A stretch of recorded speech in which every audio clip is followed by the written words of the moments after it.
এই যে আপনি আগে যেখান থেকে করছেন দাঁত এইখান থেকে গর্ত গর্ত করে ক্ষয় ক্ষয় করে ফেলছে।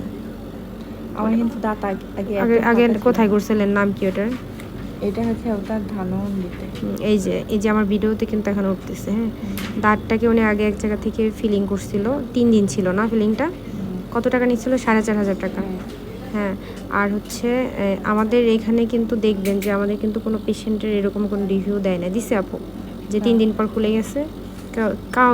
কোনো পেশেন্টই দেয় না। আপনার যদি খারাপ হয় আপনি তো অবশ্যই এখানে কমেন্ট করবেন, তাই না?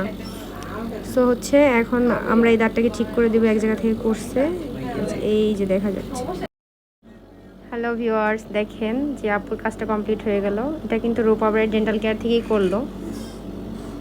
এখন যে কাজটা এটা, আর আগে কিন্তু একবার আপু আমাদের এখানে আসছিল, তাই না আপু? বলেন তো কি করছেন? আসছিলাম, অনেক ভিড় ছিল, পরে চলে গিয়ে অন্য জায়গা থেকে করাইছে। তারপরে অন্য জায়গা থেকে 4,500 টাকা দিয়ে করাইছে। তারপর কদিন ছিল? 3 দিন ছিল। ঘুরে ফিরে কিন্তু সেই আমার কাছেই আবার আসছে, দেখছেন? তো যারা এখান থেকে চলে যান তারা কিন্তু আবারও আসে, অনেকেই আসে, যারা যারা গেছেন আসছেন তারাই সবাই জানেন। তো ঠিক আছে, সবাই সুস্থ থাকবেন, ভালো থাকবেন, সবাই দাঁতের যত্ন নেবেন। আর এ ধরনের সমস্যা থাকলে উপরে দেওয়া নাম্বারে হোয়াটসঅ্যাপ ইমোতে দাঁতের ছবি পাঠিয়ে অ্যামাউন্ট জেনে তারপর আসবেন। ভালো লাগছে আপু আপনার কাজ? ভালো লাগছে, সুন্দর হয়েছে? আগের জায়গা থেকে সুন্দর হয়েছে, ন্যাচারাল লাগতেছে। আপু পরে আসবে দাঁতগুলো ক্লিন করাতে, তাতে একটু ময়লা জমছে, চা কফি বেশি খায় এজন্য। ঠিক আছে, আল্লাহ।